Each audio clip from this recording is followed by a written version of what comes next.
All right. Today is Monday, June 7th. This is a recap for the stock market activities today. Let's start by the inflation/tapering discussion. Of course, we're all anticipating the release of the CPI number, but until then, we are watching the market's moves and the clues that we can extract from these moves. For example, today, the clues were all pointing out to the deflationary theme. Gold trading higher, the Nasdaq trading higher. Inflationary stocks, materials, industrials are trading down. The dollar index is trading down. So in the face of it, the market is in deflationary mode, with exception of yields, because yields actually popped higher today. So we do have mixed signals. On the face of it, it is a deflationary theme. But why would yields pop higher when we have a deflationary theme? That remains the mystery until we get the CPI number. And the assumption is, and we will discuss that in details as we get closer to the CPI release, the expectations are that the number will be hot. And the reason behind that, used cars prices are soaring significantly higher. And we have the sleeping giant, which is rental prices. They've been stabilized due to the eviction moratorium. But as that eviction moratorium starts to be lifted, landlords will kick out their tenants for any reason to replace them with newer tenants who will pay higher prices. And that will start the inflation in rental prices. For now, until we get the CPI number, I believe that the market will continue in this deflationary theme overall. We could have mixed signals here and there, but all in all, I believe that the technology sector and the high multiple names, perhaps including the meme names, will continue to outperform until we get the CPI number. And I have a play here. I showed you the RKK play for Tesla witch Cathy Wood, Mama Cathy. I bought the call options and I will ride those call options all the way till before the CPI release, and I will dump them right there before assuming any risk. Of course, there are other plays, by the way. For example, certain traders messaged me and said, should I buy call options on the TLT in expectations of the CPI number if it comes too cool and we see a massive pop in the TLT? We will discuss that during the charts analysis, but there are many ways to play the pre and post CPI release. What else? The main story remains AMC in the meme stock mania. As you can see, the Sheepies portfolio, led by AMC, GameStop, COS, Bed Bath & Beyond, etc., significantly outperforming the Suits portfolio. But we're not seeing losses in the Suits portfolio. What does that mean? For now, we don't have a disruption in the overall market. For now, we don't have a short squeeze yet. All of what we have is a gamma squeeze led by the meme stocks. Retail traders and investors still have the appetite of buying these stocks, but more specifically buying call options in these stocks. The problem, of course, with AMC, for example, is the fact that the stock is out of whack. AMC now outperforming Zoom. Ask yourself a question. Which business thrived during the pandemic? Was it Zoom or was it AMC? But we are in the la-la land. No rationale whatsoever. However, as you can see from this grid from Robinhood, the call options for AMC are not printing anymore because the premiums are so expensive. The risk versus reward is not worth it when the stock itself is printing more than the call options. Why would I assume the risk of buying a call option that could deteriorate in value so fast when the stock itself is moving higher than the option? And that's how a gamma squeeze ends. And that paves the question. Does that mean that AMC is topping out? And is there other opportunities in other stocks that could pop higher and replicate the move from AMC? I will show you that during the options analysis. We will look at certain stocks that could be the next AMC. But back to AMC, I released this tweet showing you the wedge consolidation. I showed you a daily chart yesterday, but I forgot to show you the 30 minutes chart. I know that a lot of you are trading this on day-to-day basis, and therefore we need to look at the 30 minutes chart. We have the wedge consolidation. There is an imminent break out of this consolidation wedge, and the move will be extremely volatile and very, very strong. One way or the other, up or down. And when we look under the hood, for example, the 3 minutes chart, guess where the stock stopped today? Bouncing to the penny from the lower end of the wedge. For now, inconclusive, We're still consolidating between the edges of the wedge, but the breakout is imminent, one way or the other. If the break is higher, then the stock will go to challenge the all-time highs. But if the break is lower, then the destination we discussed yesterday, 30, will be the next target. And then we have the SEC saying that they are watching closely the action in AMC and meme stocks for any disruption to the market, misconduct, and manipulative trading. So watch out for this. Who knows what's going on under the hood for AMC? And we're not talking about charts, by the way. We're talking about the mechanics of pushing this gamma squeeze. Remember back in the Archegos disaster when Viacom and Discovery stocks were popping higher impulsively, irrationally, out of whack. Everybody thought that these are retail traders or institutional investors buying Viacom stock,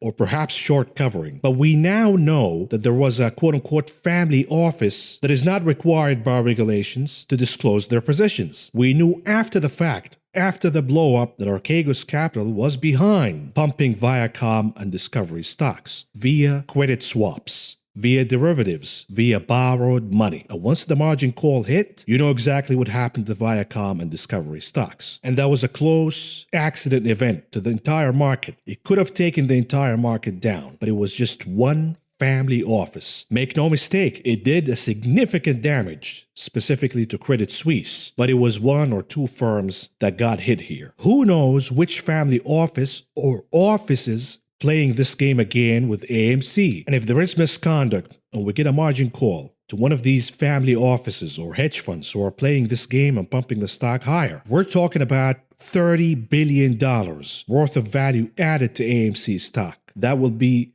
$30 billion or more worth of disruption to the entire market. So we're watching that closely. And by the way, the SEC says, this is Gensler, the new boss, says that he wants more regulations for insider trading. Well, you're the boss. If you want it, just do it. As if he's asking for permission first. And we know that the SEC works for Wall Street and corporate insiders. This is why he's asking for it, not actually doing it. Lastly, the other main story for the day was Biogen. The stock was up over 44% last time I checked. And the reason is the FDA is approving their Alzheimer drug. And you saw the move in Biogen lifting the entire healthcare sector, but specifically the biotech sector. So during the charts analysis, we will talk about the XBI, whether we have a bottom here and there is more upside for the XBI to come. Anyhow, we got a lot of discussion here ahead of us. So let's start by covering the market's performance today. And here we go. The Dow Industrial Average closing in the red, down 127 points, or a decline of 0.37%. The Nasdaq, the comeback kid, leading the pack, closing in the green by 67.23 points, or a gain of about half a percentage point. The S&P 500 closing in the red, down 3.42 points, or a decline of 0.08%. What about the sector's performance today? Leading the pack at number 1 and capturing the gold medal, real estate at number 2 for the silver, healthcare at number 3 for the bronze, communication services. The laggards of the day led by, you guessed it, the inflationary trade. We got the jobs report last Friday, which was down in the middle. That was good for the Nasdaq, bad for the inflationary trade. And therefore, the laggards today led by materials, industrials, and financials. What about the advance to decline ratio for the NYSE? 53% advancing versus 45% declining. So even though the S&P 500 closed in the red, the market breadth was actually healthy. Likewise for the Nasdaq, 64% advancing versus 33% declining. Moving on to futures, what's going on here? We have modest declines for crude oil, down about half a percentage point for both the WTI and crude oil Brent. Softs futures started strong in the morning, but we saw massive declines here for lumber, sugar, coca, even coffee declining today. Meanwhile, cotton on the flat line, while OJ futures closing in the green. What about metals? The US dollar is down. That is helping gold and silver to gain about half a percentage point apiece or so. Platinum closing in the green, leading the pack with about 1% gains, but we saw modest declines almost to the flat line for both copper and palladium. What about meats? The new tech, lean hogs futures, while you're busy with your apes chasing AMC, the piggies are printing. Lean hogs leading the gains for meats futures with about a little over 1% today. Meanwhile, we saw muted activities for both feeder and live cattle futures. What about grains? Muted activities across the board with noticeable losses for canola futures. Here's the problem though when it comes to grains. The demand continues to be extremely high. The demand is not stopping, and the supply is nowhere to be found. A lot of you asked me about the seasonalities when it comes to futures. Well, when it comes to grains at least, we have a mega drought, a massive drought that is swarming the western United States and even extending all the way to the Corn Belt and the Midwest. So this will be a horrible year for crops output. Matter of fact, you have a lot of farmers saying that we're not seeding this year because there is no water. And that will add pressure for the farmers who are seeding this year to produce more. And while the demand continues to skyrocket, the supply is nowhere to be found. Whether it's corn, whether it's oats, look at the reversal in these futures charts. Oats, for example, a massive reversal higher. But the lack of supply and the price pressure higher will incentivize farmers who are seeding to produce more. What does that mean? It means they will need fertilizer, and lots of fertilizer. When I talk about horse manure and cow manure, I'm not joking. There's a lot of money in those. If you're not comfortable with the volatility in commodities, you can play these fertilizer stocks. For example, I have Nutrient, that's the stock that I own, and I pitched for you a lot of names. I made a video specifically talking about these farming stocks, and I made a lot of recommendations there. One of them, for example, is the ticker MOS Mosaic. This name is topping, so we're waiting for a pullback to buy the dip because the environment remains supportive for fertilizer stocks to continue to ride higher.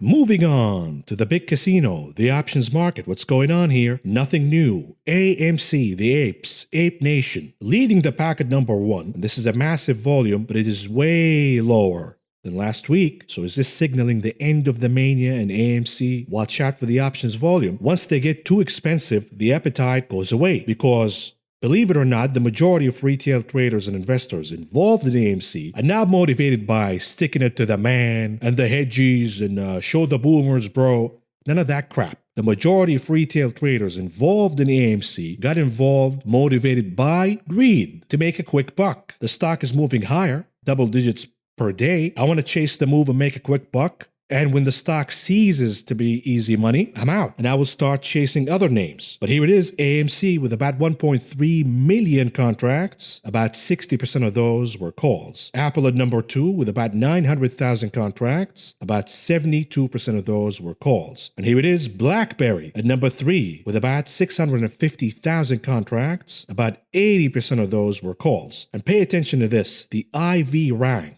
the implied volatility rank. As this number rises higher, for example, you have AMC at 62.5, you have Clover Health at 100%, these option premiums become extremely expensive, and that kills the gamma squeeze. Because retail traders don't have $1,000 they can spend on an option if that option is not going to print money quickly and fast. As you saw today, the stock printed more money than the call options, and that is signal that the AMC mania is perhaps stopping and running out of steam here. But take a look at other names that are riding higher, but the IV rank is still very low. For example, what about the ticker CCIV, Churchill Capital? This is aka Lucid Motors. The IV rank is climbing higher, but it's still at 17%. The stock was up about 10% today. You have 86% of the options traded for the name as calls. I'm not saying buy the stock. I'm not saying buy call options for the stock. I'm just saying if I am searching for an opportunity for a big pop, quick buck, I'm going with call options for CCIV or perhaps Workhorse or other names where the implied volatility is still low but climbing, opposite to AMC and other names that already skyrocketed in volatility. Moving on to unusual activities. And by the way, the viewer is asking, what filters do you use? What do you look for in the unusual activities for the market? I look for trades where a lot of money is being poured all of a sudden, where the open interest is extremely low, but somebody bets a lot of money on an option that wasn't desirable before. So I combine the open interest with the volume and the implied volatility, and I come up with this list. And even when I have the list, I only pick up certain names where I believe that there is a significant move coming, not just gambling and placing bets here and there. So let's start by the ticker SKLZ. This is Skills, another meme name, very popular with retail traders, and it happens to be one of Kathy Wood's favorite names. They're betting for more upside here by buying the 24 calls expiration date this upcoming Friday. They're exploiting a big pop quickly, in, out. They're not looking to be married to the name. They're exploiting a pop by Friday to the tune of over 9%. They paid about 80 cents a piece to enter this trade. All in all, spending about $2.5 million for this trade alone. What about the ticker TAL? This is for TAL Education. This is one of the Archegos names. And heed this warning. This name is extremely volatile. If you get it wrong, you will get smoked right away. But this trade captured my attention due to the sheer size of the money spent on it. They're buying the 30 calls expiration date July 16th with expectations that the name will rise over 8% by then. They paid about $4.60 a piece to enter this trade. All in all, bringing the total to about $7.6 million, a massive number. What about the trade for the SPY? We're seeing more insurance being bought for the SPY, even though the chart is looking extremely bullish. It actually looking like the SPY is about to break out. So is this a leading indicator, a warning signal that we're about to hit a bull trap in the market? Who knows? But in this case, they're buying the 397 puts expiration date June 25th with expectations that the name will drop over 6% by then. They paid about 87 cents a piece to enter this trade. All in all, bringing the total to about $1 million. What about the trade for the ticker QS, QuantumScape? Perhaps we can see another short squeeze here. They're buying the 37.5 calls expiration date June 25th with expectations that the name will rally over 22% by then. They paid about 90 cents a piece to enter this trade, and all in all, bringing the total to about $1 million. What about the trade for the ticker FUBO? I didn't curse you. This is what the ticker says. FUBO. They're buying more calls here for this name. Very short-sighted. Expiration date this Friday. But they're buying the 32 calls, and they're expecting the name to pop over 5.5% by Friday, June 11th. And they paid about $1 a piece to enter this trade. All in all, bringing the total to about $700,000. And lastly, what about the trade for the ticker VXX? This is a proxy for the VIX, the volatility index. We have somebody betting against volatility, meaning they're predicting that the market will break out higher, reaching all-time highs, at least for the SPY. And in this case, they're buying the 28 puts expiration date August 20th. With expectations that the VXX will drop over 15% by then. They paid about $2.20 a piece to enter this trade. All in all, bringing the total to about $1.5 million. Now remember, last time around, we saw a massive call options trade for the VXX, and the result was that the VIX actually dropped lower. So don't make the assumption when you see a trade like this that the VIX will actually go lower and the SPY will trade higher. It could be the opposite because every trade has a buyer and a seller. On the other side of this trade, somebody's selling these puts, expecting the VXX to actually rally higher. So how do you know which side of the trade should you follow? You're not going to know, and therefore you have to combine all the information from the market, including the technicals. And if they are supportive to one side or the other, you follow that side. Sometimes it's obvious, sometimes it's not. Moving on to the heat map analysis, and this is important, so pay attention. We talked about the deflationary trade winning and leading the market, meaning the Nasdaq outperforming, at least until we receive the CPI data. One side of the trade is playing out, which is the underperformance of the inflationary trade. Financials down, energy down, industrials down, materials down big today. But is the Nasdaq really outperforming? Because when it comes to big cap technology names, the picture is mixed. Amazon, Apple down, Microsoft, Facebook up. But we're not seeing massive moves higher in the tech sector. We actually have losses in the semiconductor names, some of the information technology names, yet we have some outperformance from some of the software names and the old school technology names. So the picture is mixed here. We don't have a decisive move higher by the Nasdaq, as if the Nasdaq is asking, yeah, I'm not sure about that. But anyhow, the Nasdaq finished in the green due to the outperformance of the biotech sector of the market. Biogen announcing that the FDA approved their Alzheimer drug. Right away, the ticker BIIB, Biogen, shooting up significantly higher by the tune of over 40%. And in empathy, you have another ticker, LLY, Eli Lilly, also popping higher. And the reason is they had their own Alzheimer drugs trial, even though that was concluded with a failure or not being approved, at least yet. But you see traders popping Eli Lilly in empathy of the pop of Biogen. Likewise, the entire biotech sector of the market also popped higher. I don't have any play in the biotech names, with the exception of Seagen, the ticker SGEN, but I did buy calls on the XPI, and I will show you how the chart looks during the technical analysis. The other notable performance here in the heat map is the outperformance of real estate, specifically when we talk about office REITs. These have been deemed dead, that workers would never come back to the office, and we have the new normal, etc., etc. Now we know that that argument is garbage, and we are going back to the office, whether we like it or not. And therefore, perhaps there's an opportunity here in these names, the office REITs. And the name I'm watching is Digital Realty. This is the ticker DLR. Unfortunately, I don't own any REIT stocks, with exception of WPC, WP Carry. That's my reopening play in the real estate sector. Moving on to the themes analysis, what about the reopening names? Mixed picture, no move, significant one way or the other, with exception of AMC. This is involved in the meme mania. But other than that, the nostalgia stocks / the reopening trade is pretty much muted.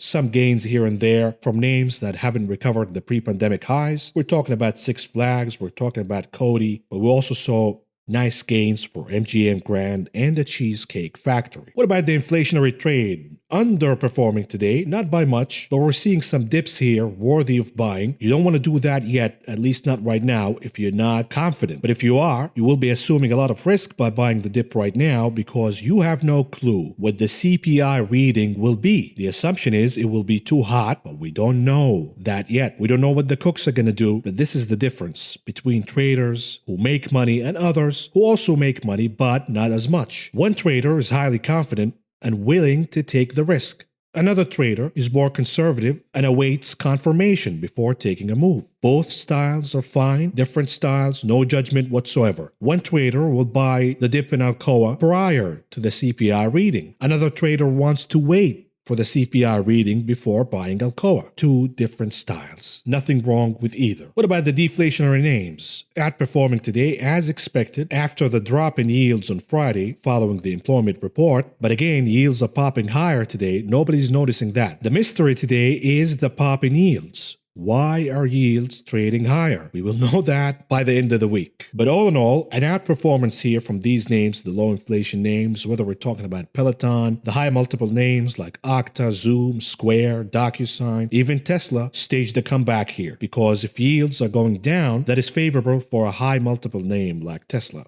And by the way, let's answer this question because there is a lot of confusion among traders and investors, at least viewers of this channel. Why would boring stocks like Coca-Cola, for example, outperform the hot technology names under high inflation? The reason is, when interest rates rise higher in reaction to inflation, that dilutes the present value of future earnings. Meaning, if the valuation of this particular tech company, high multiple company, is based on the future, meaning they're not making a lot of revenue and profits right now, but they're being valued based on future earnings. When yields and interest rates pop higher, the present value of these future earnings get reduced. And the opposite is true for a company like Coca-Cola, for example, that produces a lot of cash in the present time. And it is valued based on the present time, not the future. It is valued based on its earnings and balance sheet. When interest rates rise higher in response to inflation, the future value of present earnings rises higher. And therefore, under an environment of high inflation, these boring stocks, the old school industrials and defensives, they outperform the hot, sexy names in the tech and momentum sectors of the market. Moving on to the charts analysis. And we are skipping AMC because we talked about it during the intro of the video. But let's talk about the 30 minutes of the SPY. What's going on here? Nothing significant. Still facing the resistance of 423. It pulled back a little bit, did not close the gap, did not reach the support of 420, but for now the chart remains bullish, and the expectations are that the SPY at some point during this week will be able to crack above 423. That is the assumption, but you have to look under the hood and watch the CPI number and the meme stocks. Could that spill and damages the overall market like we saw back in February? That is still a possibility, but the technicals for now are pointing the SPY to trade higher. Zooming out to the daily chart for the futures for the SPY, the continuous contract, the momentum indicators are slightly turning bullish, reversing the bearish trend, and the chart is consolidating and battling the resistance level of 4,232. It's an epic battle because if you look under the hood from a 30 minutes perspective, for example, the S&P 500 knocked once and did not make it. It knocked again today on the door of 4,232, and that did not work out either. So is third time a charm? That could be, but it could also be a curse if the third attempt fails. Therefore, watch the futures chart. This is a continuous contract that you could watch this evening and watch the behavior of the chart around 4,232. What about the Qs? On a breakout, and the expectations are that the Nasdaq could rally all the way to the next resistance level of 340. But again, the main event will be the CPI number. If it comes out too hot, the assumption is that the Nasdaq will drop again. So as a trader, perhaps you want to play the pop in the Nasdaq all the way to the day before the release of the CPI number. You take your profits and you wait for the outcome and then take it from there. Zooming out to the daily chart of the continuous contract for the Nasdaq, we're now trading above 13,718. The next destination will be 14,000. That will be an epic battle because the chart got rejected twice from that level, the famous double top. The momentum indicators are strengthening, they're firming out, signaling more bullish momentum. So for now, the chart remains bullish. And here it is, the IWM small caps 30 minutes perspective, blasting higher today due to the outperformance of meme stocks. And pay attention here. Perhaps the call options on AMC, BlackBerry, and the likes are getting too expensive and it's not worth it. The risk versus reward is not worth it to buy these call options. But here's another way you can play the meme stock mania. Buying call options on the IWM. They're extremely cheap and the IWM is popping higher along with meme stocks. Just something, a little something to think about. Here is the daily chart of the RUT, the Russell 2000. The bulls are cementing their advantage here. The chart is trading above 2,264, but the most important closing is the weekly closing. For now, the bulls have the advantage. What about the Dixie? Tricky Dixie, dropping below 90 once again, reversing the pop from last Thursday. Be careful here.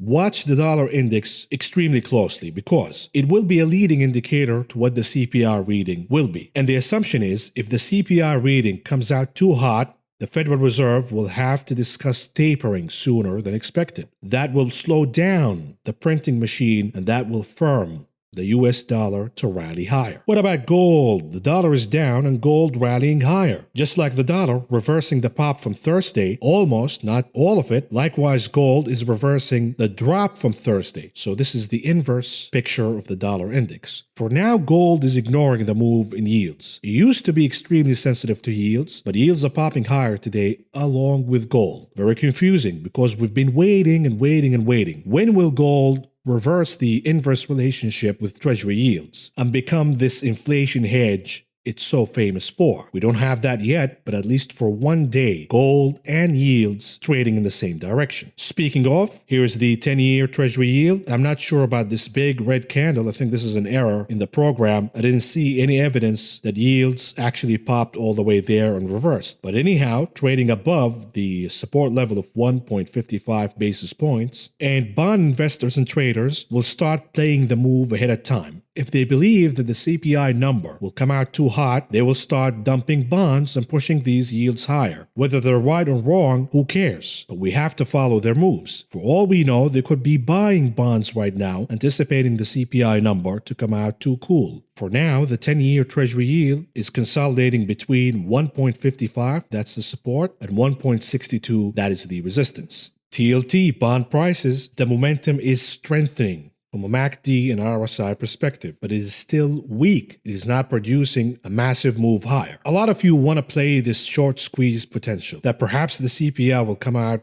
lower than expected and the TLT will pop higher. You're welcome to play that game, and you can buy the 140 calls expiring this Friday. It's a wild shot, but if you do that, make sure that you are okay with losing 100% of your principal if the CPI number comes out too hot. So don't bet your entire portfolio on this trade. Take a wild shot if you want to, if you have FOMO, but be prepared to lose everything if the CPI comes out too hot. What about the VIX? Attempting to rally today, but reversing by the end of the day, closing pretty much at the flat line. For now, there is no appetite in buying volatility or protection in the market. Some big hedge funds and institutional investors are buying hedges, but not significant enough to move the VIX higher. And honestly, the VIX chart is not important right now. The most important chart is the SPY's futures. If you want to bet for a pop in the VIX, watch the SPY's futures, specifically 4,232. If you start to see weakness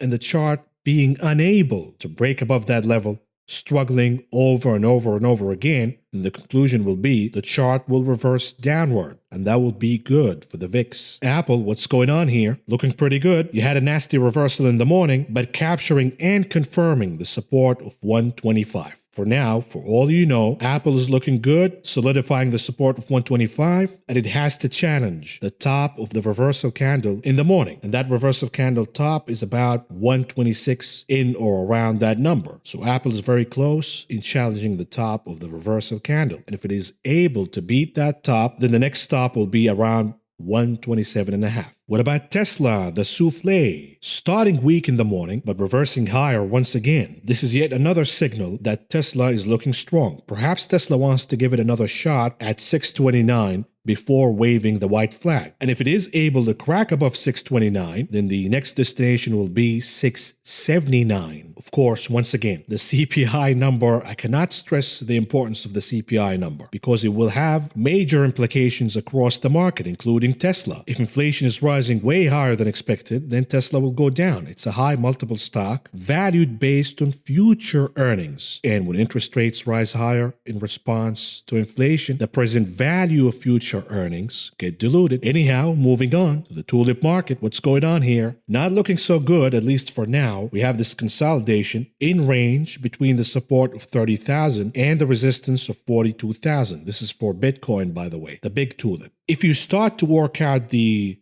oversold conditions in the RSI and the MACD indicators, strengthening the momentum, but the chart is not able to crack above 42,000, that is a sign for weakness. And for all you know, this is a bear flag formation that will play to the downside, cracking the support of 30,000. Too early to say. We give BTC the benefit of the doubt. Perhaps it could gather some momentum and crack above 42,000. But absent of that, the longer the chart consolidates in range without attempting to crack above 42,000, then the rational conclusion will be the chart will go down to 30,000 and break that support. What about Doge? Also in range, massive range, but these are volatile assets, so the ranges will be big. The support at around 21 cents, the resistance at around 45 cents. It is still in range. We have the civil war going on in the crypto land between the Bitcoiners versus Elon Musk and his Doge army. It's hilarious, fun to watch. Bring out the popcorn. I don't need to join the apes to get free popcorn from AMC.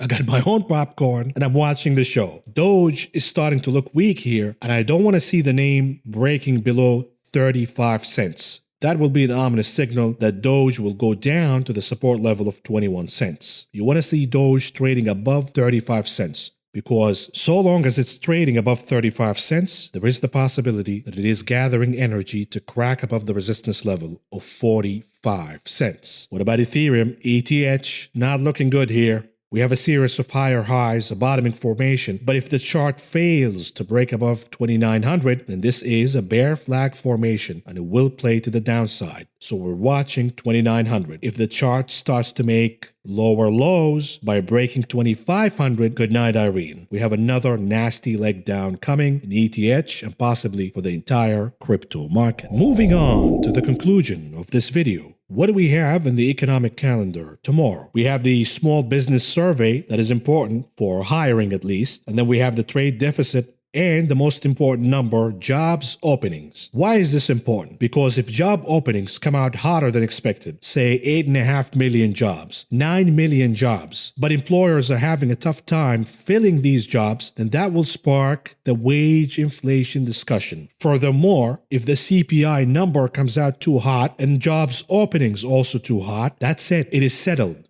We have wage inflation in this country, and you and I know the Federal Reserve, the Wall Streeters, the corrupt assholes who are leading the economic and financial system in this country. They're willing to tolerate every single inflation because it's good for them, whether it is real estate inflation, equities inflation, commodities inflation. That is all good for them. But the red line is, God forbid your wages start to rise higher.